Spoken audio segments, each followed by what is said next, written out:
سیرت طیبہ کے حوالے سے گزارشات پیش کی جا رہی ہیں۔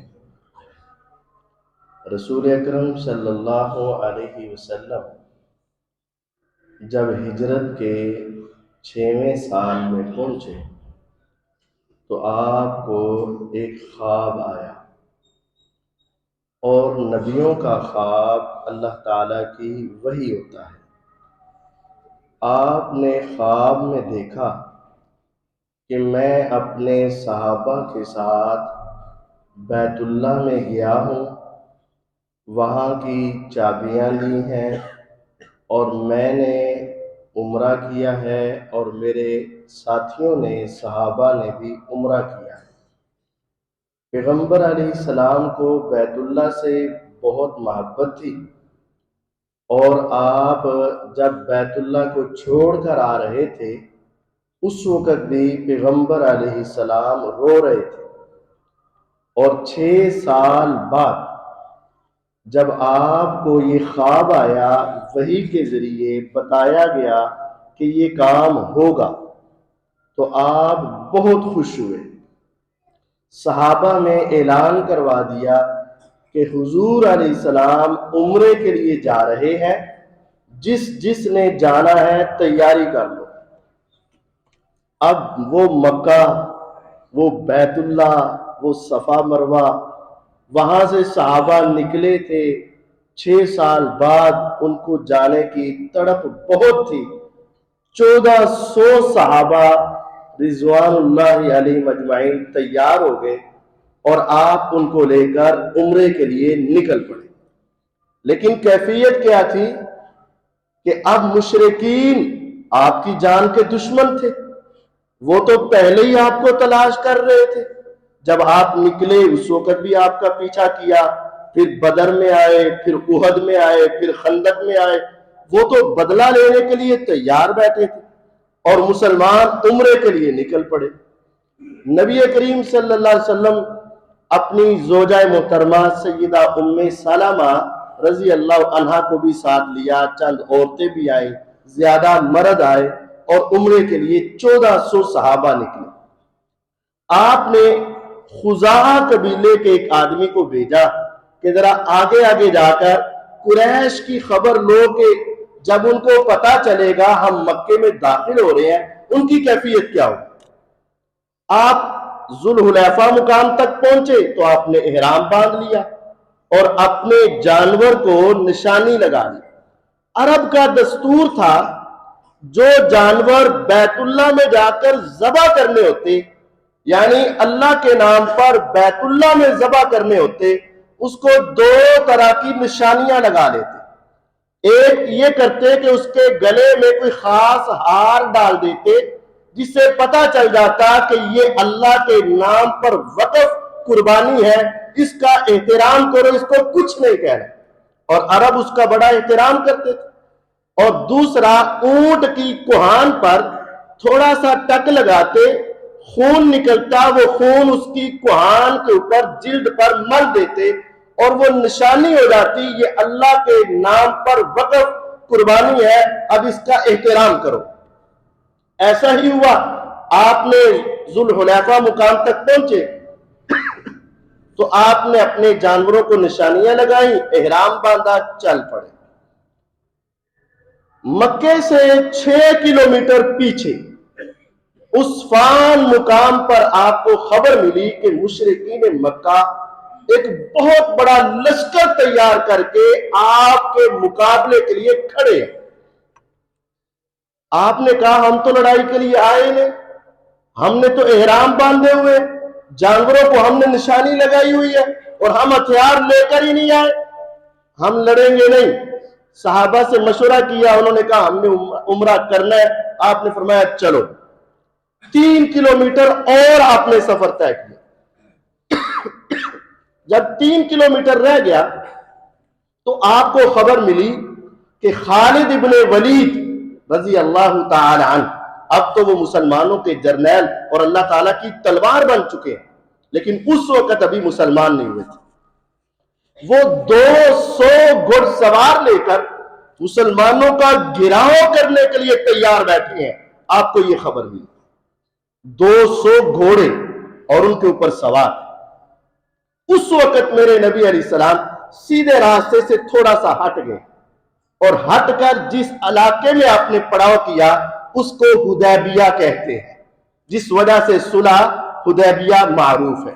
آپ وہاں گئے، اس راستے سے مکے جانے لگے تو آپ کی اونٹنی بیٹھ گئی. لوگوں نے کہا اونٹنی تھک گئی، اڑی کرنے لگی. لوگوں نے اس اونٹنی کو اٹھانا چاہا، آپ نے فرمایا چھوڑ دو، اس کو رب نے روکا ہے، یہ اپنی مرضی سے نہیں رکی، اس کو اللہ تعالیٰ نے روکا ہے.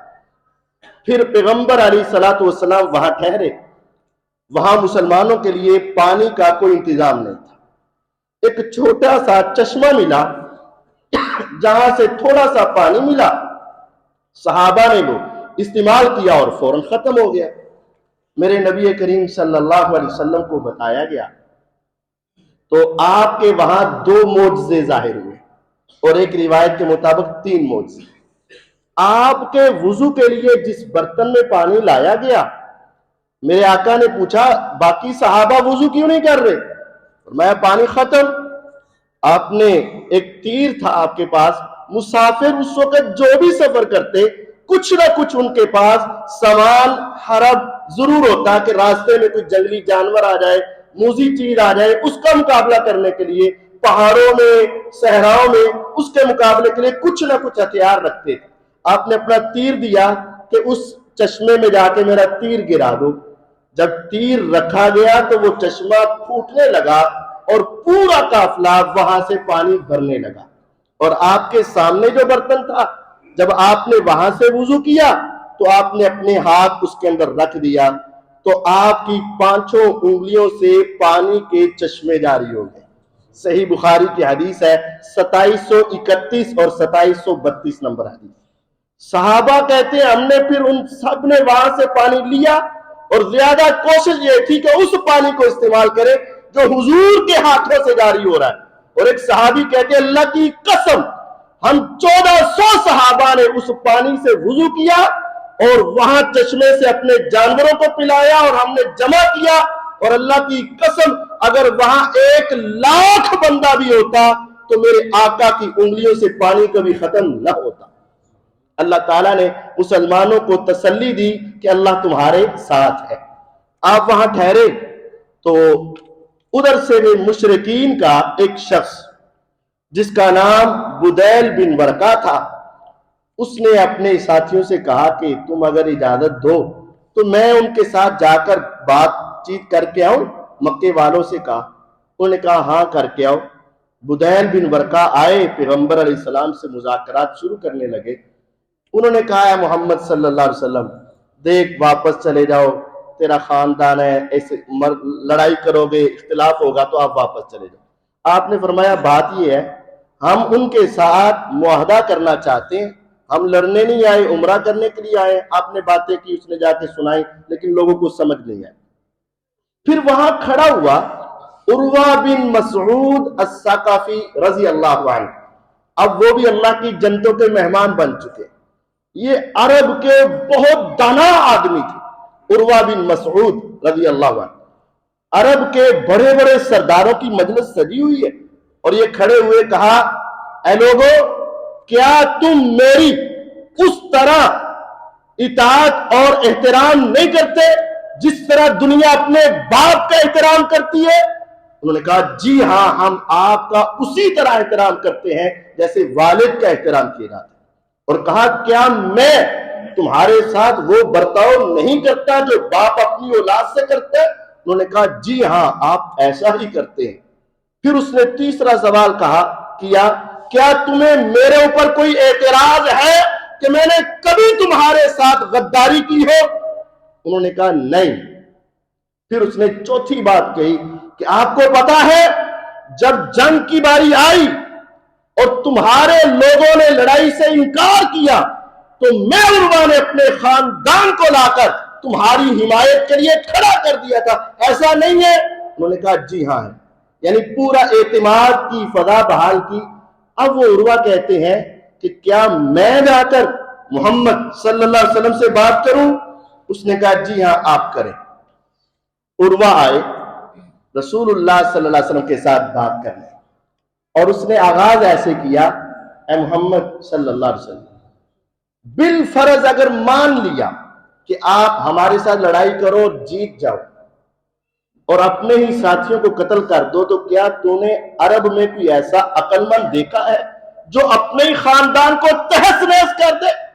یہ نفسیاتی وار اس نے کرنا چاہا کہ اپنے خاندان کو مارے گا۔ دنیا میں کوئی عقل مند ایسا نہیں ہے۔ اور اگر بالفرض ہم تیرے اوپر غالب آ گئے تو میں دیکھ رہا ہوں تیرے ساتھ ایسے ساتھی ہیں وہ فوراً تجھے چھوڑ کر بھاگ جائیں گے۔ عروہ نے یہ اعتراض کن پر کیا؟ صحابہ پر۔ کہنے لگا اگر تم ہمارے اوپر غالب آ جاؤ، اگر ہمیں تہس نہس کر دو، تو دنیا میں کوئی ایسا عقل مند سنا ہے جو اپنے خاندان کو مارے؟ اس کا مطلب اگر تم ہمیں مارو گے تو تم دانا نہیں ہو، اور اگر ہم تمہارے اوپر غالب آ گئے تو تیرے یہ ساتھی ایسے ہیں جو تجھے چھوڑ کر بھاگ جائیں گے۔ جب اس نے صحابہ کے بارے میں ایسی بات کی، کعبے کے رب کی قسم، ابو بکر صدیق رضی اللہ عنہ نے زندگی میں جو سب سے سخت جملہ بولا وہ زندگی میں اس موقع پر بولا جب اس عروہ نے صحابہ کے بارے میں کلمات کہے۔ ابو بکر کی زندگی ساری پڑھ کے دیکھ لو، سب سے سخت جملے جو انہوں نے بولے وہ اس موقع پر بولے، اور کہا انصص بذر اللات، ارے جاؤ اور جا کے اپنے بت لات کی ٹانگوں کے درمیان منہ مارو۔ تمہیں کیا پتا ہم نے آقا کی وجہ سے مکے کو چھوڑا، آقا کی خاطر مکے کی جائیدادوں کو چھوڑا، آقا کی خاطر بدر میں لڑے، احد میں لڑے، خندق میں لڑے، ساری زندگی اپنی اولادوں کو قربان کر دیا، اور کیا ہم آقا کو چھوڑ کر جائیں گے؟ جب اتنا سخت جواب دیا کہ جاؤ اپنی لات کے ٹانگوں میں منہ مارو، تو وہ حیران ہو کے پوچھنے لگا ارے میرے جیسے سردار کو یہ کس نے ایسی بات کہی؟ اتنے سخت جملے کس نے بولے؟ کہا یہ ابو بکر ہیں رضی اللہ تعالی عنہ، آقا کے سب سے وفادار صحابی ابو بکر رضی اللہ۔ کہنے لگا ابو بکر اگر تیرا میرے اوپر احسان نہ ہوتا تو آج میں تجھے بڑا سخت جواب دیتا، لیکن تیرے میرے اوپر بڑے احسان ہیں، اس وجہ سے میں تجھے جواب نہیں دوں گا۔ ابو بکر رضی اللہ نے زمانہ جاہلیت میں اس پر بڑے احسان کیے ہوئے تھے۔ اب وہ حضور کے ساتھ ادباً پیش آنے لگا اور حضور کی داڑھی کو ہاتھ لگا کر، جیسے ہم کسی کی ٹھوڑی کو گھٹنوں کو ہاتھ لگاتے ہیں، تو وہ حضور کی داڑھی مبارک پر ہاتھ لگا کے عروہ بن مسعود بات کرنے لگے۔ پہلی مرتبہ تو ہاتھ لگ گیا اور بات کرنے لگے کہ جانے دیں، واپس چلے جائیں۔ جب دوبارہ اس نے ہاتھ بڑھایا آپ کی داڑھی کی طرف، حدیث صحیح بخاری میں 2731 اور 32 نمبر، آپ کے پاس آپ کی حفاظت کے لیے کھڑے تھے مغیرہ بن شعبہ رضی اللہ عنہ۔ انہوں نے تلوار کا دستہ اس کے ہاتھ پہ زور سے دے مارا اور کہا اخر یدک عن لحیۃ رسول اللہ صلی اللہ علیہ وسلم، اے مشرک میرے نبی کی پاک داڑھی سے اپنے ناپاک ہاتھ کو پیچھے کر۔ اب وہ پھر حیران ہوا یہ کون ہے؟ کہنے لگا من ھذا، یہ کون ہے جو مجھے ایسے ڈانٹ رہا ہے؟ انہوں نے کہا یہ مغیرہ بن شعبہ رضی اللہ عنہ۔ مغیرہ کیا لگتے تھے اس کے؟ کہا تو میرا بھتیجا نہیں، کہا بھتیجا اپنی جگہ پر، لیکن میرے نبی کے چہرے پر یا آپ کی داڑھی کو ہاتھ لگانے کی جرت نہ کرنا، میرے آقا کے اتنے وفادار۔ اب وہ ان دونوں واقعات کے بعد صحیح بخاری کی حدیث میرے سامنے، فجعل یرمق اصحاب النبی صلی اللہ علیہ وسلم، اب وہ صحابہ کو ذرا بڑے غور سے دیکھنے لگا، ارے میں ان کو کیا سمجھ رہا ہوں اور یہ آقا کے ساتھ کتنی محبت کرتی ہے۔ ابو بکر نے مجھے اتنا سخت جملہ بولا اور اس نے میرا ہاتھ پیچھے کر دیا۔ اب وہ بغور جائزہ لینے لگا، اور حدیث میں ہے میرے آقا علیہ الصلوۃ والسلام کو اگر بلغم آ جاتی، کھانسی آ جاتی، تو آپ کی بلغم منہ سے نکلتی تو صحابہ اپنے ہاتھوں کو آگے کر دیتے. آج والدین کی بلغم بھی صاف کرنا بھی مشکل ہو جاتا ہے. آج والدین کا تھوک بھی برداشت نہیں ہوتا، لیکن آقا کے صحابہ اپنی جان سے بڑھ کر نبی سے پیار کرنے والے. صحیح بخاری کی حدیث سنا رہا ہوں، جب آقا کو بلغم آتی صحابہ اپنا ہاتھ آگے کر دیتے، فَيَدْلُكُ بِهَا وَجْهَهُ وَصَدْرَهُ، اور اس کو اپنے چہرے اور اپنے سینے پر سعادت سمجھ کے مل دیا کرتے تھے. میرے آقا علیہ الصلوۃ والسلام کا دوسرا منظر، جب آپ وضو بنانے لگے كَادُوا يَتَّقِلُونَ عَلَى وَضُوئِهِ، آپ کے وضو کے جو پانی کے قطرات تھے قریب تھا کہ وہ ایک دوسرے سے لڑ پڑتے کہ یہ مجھے مل جائے، مجھے مل جائے، مجھے مل جائے، یعنی دھکم پیل ہوتا کہ مجھے مل جائے. اور بخاری میں ہے جس کو مل جاتے اس کی سعادت ہوتی، جس کو نہ ملتے وہ اپنے دوسرے ساتھی کے ہاتھ سے اپنا ہاتھ رگڑ کر ہی اپنے چہرے اور جسم پہ مل لیا کرتا تھا. وَإِذَا تَكَلَّمَ خَفَضُوا أَصْوَاتَهُمْ، جب میرے آقا بات کرنے لگتے 1000 سے زیادہ صحابہ سب کے اوپر خاموشی طاری ہو جاتی اور کسی کی آواز اونچی نہ نکلتی. اب یہ عروہ حضور کی یہ باتیں دیکھ کر، صحابہ کی باتیں دیکھ کر واپس چلا گیا اور جا کر سارے لوگوں کو اکٹھا کیا. کہنے لگا لوگوں بات یہ ہے، واللہ لقد وفدت علی الملوک، میرا بادشاہوں کے پاس آنا جانا رہتا ہے. تمہیں پتا ہے کہ میری باہر ملاقاتیں ہوتی ہیں.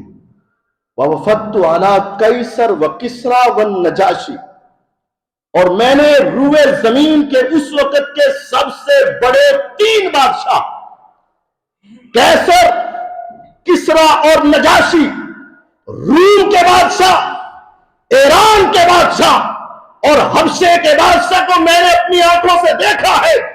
کعبے کے رب کی قسم، دنیا کی سپر پاور طاقتیں ان کے بادشاہ اور ان کے سامنے ان کے وزیر اور حواری، میں نے کبھی نہیں دیکھا کہ کسی بادشاہ کا یہ احترام ہو اور اس کے وزیر اس کی یہ قدر کرتے ہو. میں نے دنیا میں ایسا انسان نہیں دیکھا، اور اللہ کی قسم جو محمد صلی اللہ علیہ وسلم کے ساتھیوں کو میں نے دیکھا.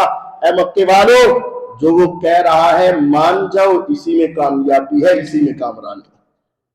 لوگ کہنے لگے لگتا ہے تیرے اوپر بھی اس کا جادو چل گیا ہے. کہنے لگا میرے اوپر جادو نہیں چلا، میں سمجھداری سے بات کر رہا ہوں، آگے تمہاری مرضی ہے. عروہ اس کی تھوڑی دیر بعد آپ کے صحابہ کا یہ عمل دیکھ کر اور نبی سے پیار دیکھ کر اتنا متاثر ہوئے کہ کلمہ پڑھ کے مسلمان ہو گئے. اور اس کے بعد پھر ایک اور حلیس بن علقمہ کہتے ہیں میں جاؤں بات کرنے کے لیے. انہوں نے کہا تم چلے جاؤ، بات کرو ذرا. حلیس ایسا آدمی تھا جو اونٹوں کی اور اللہ کے نام کے جانوروں کی بڑی قدر کرتا تھا. میرے نبی پاک صلی اللہ علیہ وسلم نے دور سے دیکھا کہ حلیس آ رہا ہے. آپ نے کہا اپنے سارے اونٹ اور جانور کھڑے کرو جلدی سے جن کے اوپر نشانیاں لگی ہیں تاکہ حلیس دیکھے اور اس کو سمجھ آئے کہ ہم لڑائی کے لیے نہیں آئے. جب سارے جانور کھڑے ہوئے، ان پر نشانیاں، ان کو قلادے ہار، وہ دیکھ کے کہنے لگا اللہ کی قسم اللہ کے گھر سے ان لوگوں کو روکا نہیں جا سکتا. وہ واپس چلا گیا. حضور علیہ السلام نے سوچا کہ ہم بھی اپنا کوئی نمائندہ ان کے پاس بھیجیں تاکہ بات ذرا ان کو پتا چلے کہ ہم کس کام آئے. اس وقت سوچنے کی بات ہے 1400 صحابہ، ابو بکر، عمر، عثمان، علی رضی اللہ عنہ موجود، طلحہ و زبیر رضی اللہ عنہ موجود. 1400 صحابہ میں میرے آقا نے اپنا سفیر بنایا تو کسے بنایا؟ جو میرے آقا کے ہاں بھی محترم ہو اور پورے مکے کے ہاں بھی ان کا بڑا احترام ہو. کسے بنایا؟ ان کا نام سیدنا عثمان ابن عفان رضی اللہ عنہ تھا. سیدنا عثمان کو آپ نے اپنا سفیر بنایا اور وہاں بھیجا.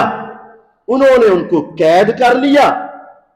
پہلے ان کو دی اے عثمان آپ بڑے محترم، بڑا مقام ہے، آپ نے عمرہ کرنا تو کر لو، لیکن ان کو ہم نہیں آنے دیں گے. عثمان رضی اللہ تعالیٰ عنہ کو پیشکش کر دی، آپ طواف کرو، عمرہ کرو، آپ احرام کھولو، آپ اپنی مرضی سے کرو، آپ کو آنے دیں گے لیکن ان کو نہیں۔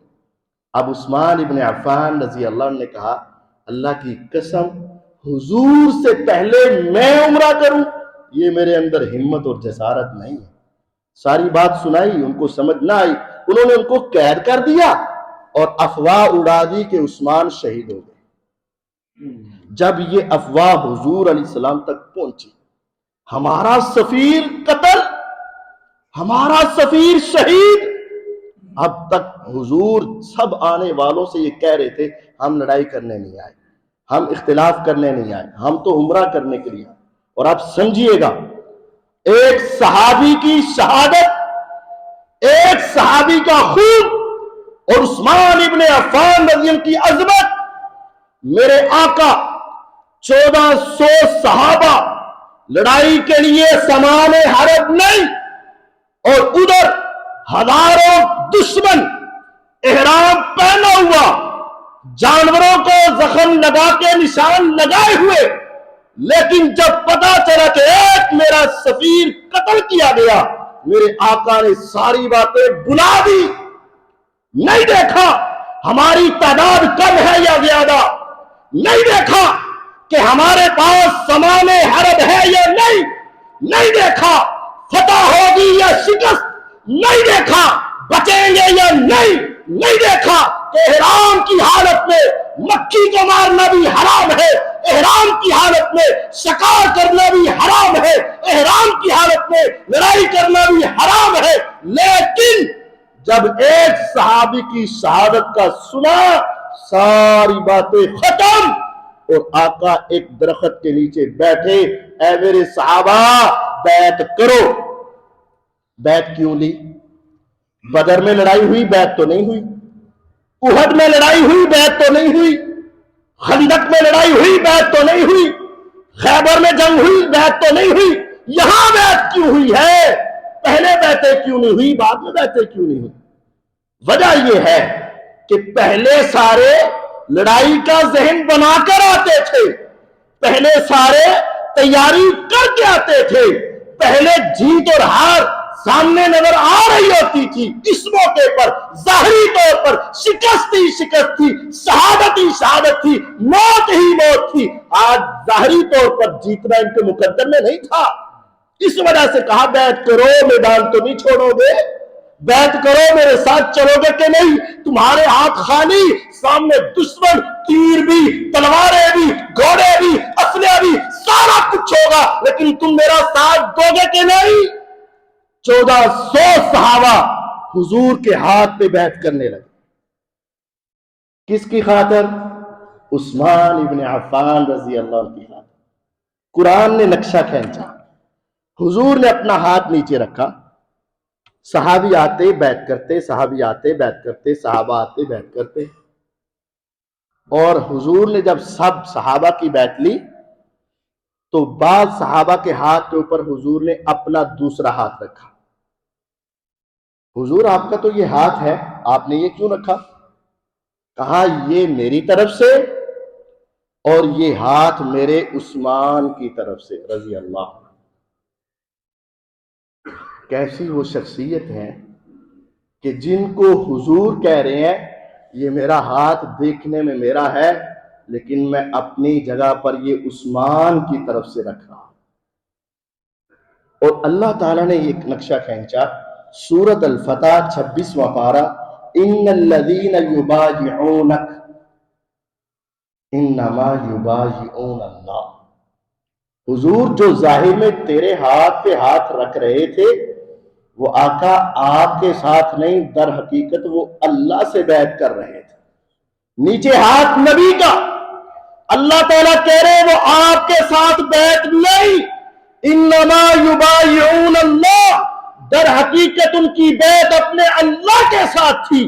اور اگلی بات جو آپ نے دوسرا ہاتھ اوپر رکھا، اس سے بھی اوپر ایک اور ہاتھ تھا، ید اللہ فوق ایدیہم، نیچے بھی سمجھو اللہ کا ہی ہاتھ تھا اور ان کے ہاتھوں کے اوپر بھی اللہ کا ہاتھ تھا۔ حضور کے نیچے ہاتھ، کہا یہ آپ کا نہیں، در حقیقت یہ اللہ کا ساتھ بیعت کر رہے، جو آپ نے اوپر رکھا ان سے بھی اوپر اللہ کا ہاتھ تھا۔ اے اللہ، جب وہ تیرے نبی علیہ السلام سے اپنی جانوں کے سودوں کی بیعت کر رہے تھے، انہوں نے اپنی اولادوں کو نہیں دیکھا، اپنے گھر بار کو نہیں دیکھا، اپنے والدین کو نہیں دیکھا، اپنے خاندانوں کو نہیں دیکھا، اپنی جائیدادوں کو نہیں دیکھا۔ میرے آقا کے ساتھ جب وہ نکلے تھے، عمرے کی نیت تھی، واپس آنے کا ارادہ تھا، راستے کے درمیان میں ماحول ایسا بنا، میرے آقا نے کہا مر جائیں گے، شہید ہو جائیں گے، واپس نہیں لوٹیں گے، آؤ میرے ہاتھ پہ بیعت کرو۔ جب سب نے کہا ہمیں زندگیوں کی ضرورت نہیں، آقا کے ایک فرمان کے اوپر کٹ مرنے کے لیے تیار، یا رب کہ تو نے ان کو صلہ کا دیا۔